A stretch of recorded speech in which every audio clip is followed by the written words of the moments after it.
G'day all you wonderful people, welcome to Adventure Together. My name's Al, trail name Lookout, and today, because yesterday we went a bit further than we originally planned and we went across Glen Pass, today we're doing the approach to Pincho Pass, but we're not going to go across it because by the time we get there it will be a very long day and the snow won't be in good order. So we started off a little later than we usually did today. We started off at 4 AM and now the sun has come up.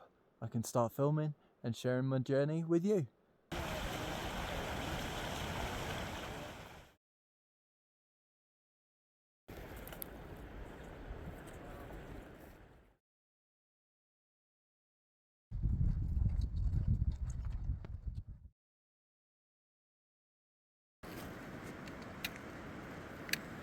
We slept after the water crossing yesterday coming down Glen Pass. After that we got on trail around 4:10 maybe in the morning, and then we've been walking in the dark. We've been lucky. We didn't know if there would be any good crossings of the rivers. We've done 2 snow bridges, so that's good. And coming up right now is this infamous bridge, the first one, not the ones everybody talking about up north, but it's some kind of bridge that collapsed, but some people say it's possible to use it, so we'll see, but that's coming up quite shortly. So I've run into a few problems with the camping situation. My inflatable sleep mat, my Thermarest Uberlight, has got a couple of holes right close to the nozzle where you inflate it, so unfortunately it's very hard to patch. It means that when you blow it up it goes down within half an hour. So I've been just using this foam mat that I've got here to sleep on, which isn't the most comfortable and definitely not the warmest. The next thing is that the snow that we're walking on is not exactly smooth. There's lots of ridges, there's lots of up and downs and bumps and tree wells and things like that, so it's not like just walking across a golf course with snow on top. It's very hard terrain, and there's a lot of sun cups, which are little like pockets where the snow has melted in a particular round area, which makes it hard to walk fast on because your feet slip off them and you can do damage to your knees and ankles. It's horrible. There's a lot of creek crossings coming up as well, so we're hoping that it's still cold enough that we can cross the rivers on snow bridges, but a lot of them are melting fast despite how cold it was. So it's very cold. Let me tell you that my breath inside my tent is freezing to the inside of my tent, and this morning was not the first time that I have had to put away a tent that has had a layer of ice coating the entire interior. It's tough going out here.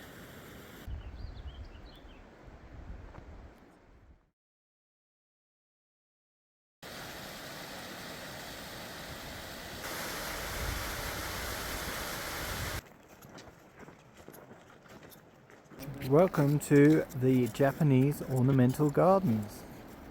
So this is the bridge that we are advised is damaged. So we all made it across the creek safely, and as soon as we got to the other side the conditions changed to stuff we have not seen before in the last couple of weeks, and that is a snow-free trail. The trail has become a river.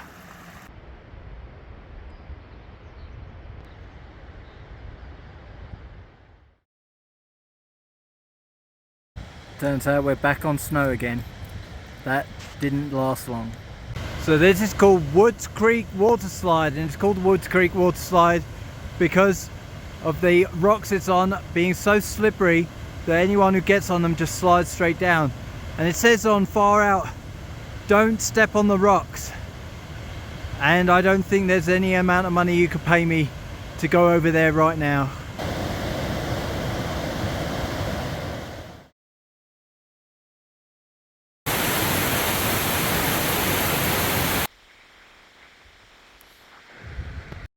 So Stitches What happened?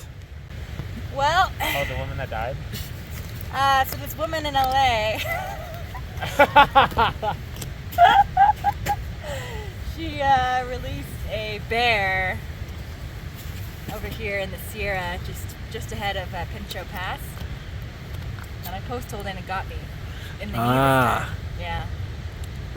The vicious bear attack. Bear. Won the battle, but How'd you know it was a domesticated bear, not a wild bear? There aren't any Wow. bears up here. That'd be ridiculous. It had to be a pet. It's just a bummer because I've already done this once, you know, so. But this time it's a lot harder to get out, so now we called a helicopter. But yeah, essentially what happened is I Alright, just it's gonna came out of be this quite noisy, freak so and then stepped into the snow and fell in and hit my other, so this leg post hold and then this leg hit the rock that was right next to it, which was why I post hold. have And then my 3 knee kind of earplugs. opened up and it was like a little hole that I could see, like a button-sized hole. Should be deep and dark. Ooh. Quite scary, and then I could see my fat, but this time it was liquid fat, not solid fat, rolling down my leg along with blood, And then quite a lot they more blood than secure last time. everything 'cause the winds from the Hurt a lot more than it did helicopter before. are very strong. But luckily for me, I did text Jackpot on the Garmin saying, please come by, I have opened up my knee. But Garmin took 40 minutes to send that message, so luckily I just for got me, the message. So yeah. I came back. Yeah. Luckily, Bushwhack was looking for me. So about 8 minutes after I'd injured my knee, Bushwhack found me in tears. In tears and sitting on the snow. And I said, please get the others. Yeah, that's what I said. So, Bushwhack comes running up saying, medic! did you actually do that? I got to use my whistle as well. Oh, really? Yeah. I should have used my whistle. That would have been smart. Did you shout or scream anything? I did not. I saw people actually over there, and I was like, oh, maybe they'll see me. But I think they must have seen me, and then were like, ah, she's there, and then went Because I away. was starting to hear voices when I... So, Stitches, can you explain to everyone how you got your trail name? Stitches. Oh, well, so this woman from LA, she's got this pet gator, and she released the gator on Apache Peak, and it just lives there under the snow. And what happened was I post-holed right into the gator, and the gator bit me right on my right calf. Right. And then Worth It over here stitched me up with steri strips. Yeah, it was quite deep, so ended up getting off the trail there. We hiked a mile out and then another 2 or 3 miles out, and then on the road until someone came and hitched me to the hospital for real stitches. That is how I got my trail name Stitches.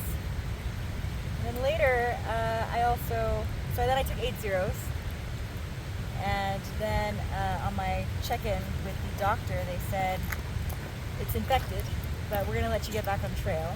Here's a suture removal kit, and here's my phone number. When the stitches are ready, we will take them out on trail together over FaceTime. So then at that point, I was hiking with Rooster, and we were just almost into Big Bear, and the doctor was texting me back saying, I don't like the look of these stitches, they need to come out right now. I was like, right now? Because I'm still like at least a day from Big Bear. And he was like, as soon as you get to Big Bear, call me. And I was like, I don't know if I want to bet on that. So I was like, I'll sit down and take them out right now. I have 2 bars LT, I have a patch of dirt, you're available, that's all I need. So sat down and took them out with the suture removal kit on trail. Pretty scary. I cried a lot. And then, later I heard that someone else, when I introduced myself as Stitches, they were like, oh, I heard of another girl, an Aussie girl, who gave herself stitches on trail. And I was like, really? What happened? And they were like, well, she was sitting there on the snow and giving herself stitches on the phone, and there's a guy with her on the phone with her doctor. And I was like, where was this? And they said, we're just ahead of Big Bear. And I was like, oh, that was me. That's the same person. Yep. So, now I'm going to get another round of stitches, I guess. It'll be really fun. And now I'm stitching up people's pants. And when I met you, you were stitching up a chair. That's right, I was stitching up a bed. Okay. Yep. So we can hear the helicopter. And there it is.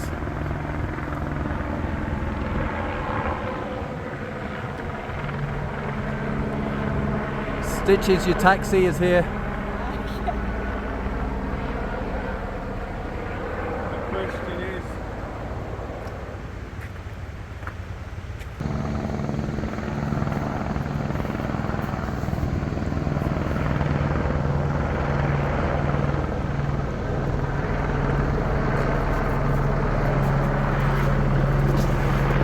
It looks like they've just done a flyby to see where the safest place to land is. It's pretty rocky, snow covered. There's a big creek down the bottom. hold these if they come in. Yep. And looks like they're coming in close now.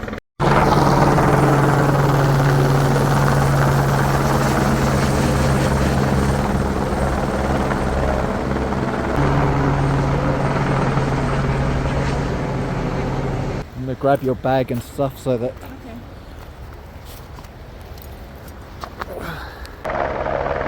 Looks like they're making a landing.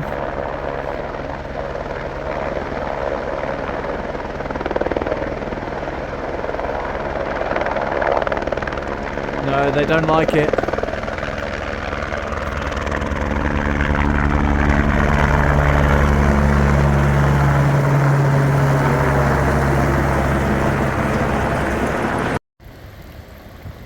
We think it's going to take a place just behind that snowdrift.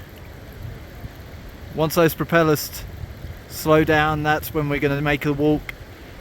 But he's already landed twice and bailed, so we're hesitant to get moving towards the helicopter until we know for sure that it's not going to take off again. Stitch is trying to get across the snow with that real bad knee. She's an absolute champion. She doesn't want help from anyone. At the moment, Peter and Worth It are kicking in small steps for Stitches to walk on. I'm just standing by so that if she slips, she can grab hold of me. Getting real close to that helicopter right now. She made it all the way to the helicopter. Look at that. Under her own steam. Perfect. Cool. You did it! Way to go. Champ. Glad you went for it. Nice. Proud of you. That was amazing. Delivered stuff counts. That was exactly. I took ibuprofen at 4:30 this So you morning. guys all the same group or just I took 2 7 of us? Very cool. You're getting your fireproof suit on. For sure. We'll just take the crampons and check the off. I'm swimming to You look so stylish. Crampons, trekking pole, and ice axe off, and then Like I everything got a else treat can out go of in there, no Dickies. problem. We got the water out. All right. So that's it. Stitches is loaded up into the Whirlybird, and they're going to take her over to the Western Sierras. And the hope is that she can make it round to the Eastern Sierras and meet us in time in Bishop, in time for us to get out and finish this section. But we don't know if that's going to be the case because apparently it's like a 5-hour car journey around the Sierras, so we'll see what happens. But hopefully we'll see her again.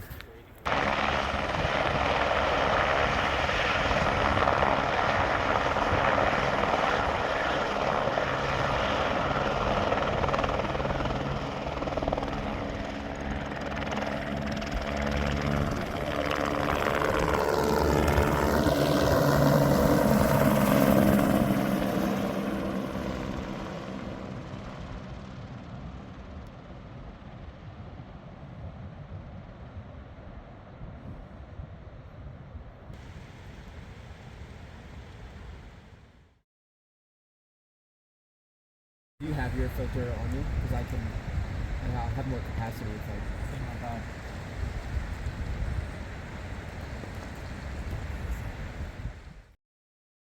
So it's the following day, and we just got an update from Stitches. It came through Jackpot's Garmin, so he's going to let us know what it said. Yeah, so Stitches got in touch with me last night, and so yeah, she was taken out by helicopter yesterday after she took a fall, and she was taken over to Visalia, which is actually on the west side of the Sierra, so kind of far away from Bishop where we're at. So she is going to head down to LA, spend a couple days down there, and she decided to rent a car. She's driving up to Bishop, and she's going to pick us up from the trail. She's actually been cleared to hike from yesterday, 5 days from yesterday. So they gave her a suture removal kit to take the stitches out on her own. So once again, earning her name. And yeah, she could be back with us heading in from Bishop towards Mammoth. So we're really hopeful, and we're really happy that it had a positive outcome, and that she's, looks like she's going to be able to get back on trail with us. So with that fantastic piece of news, that's all I have for you today. Thank you for joining me, and I'll see you in the next one.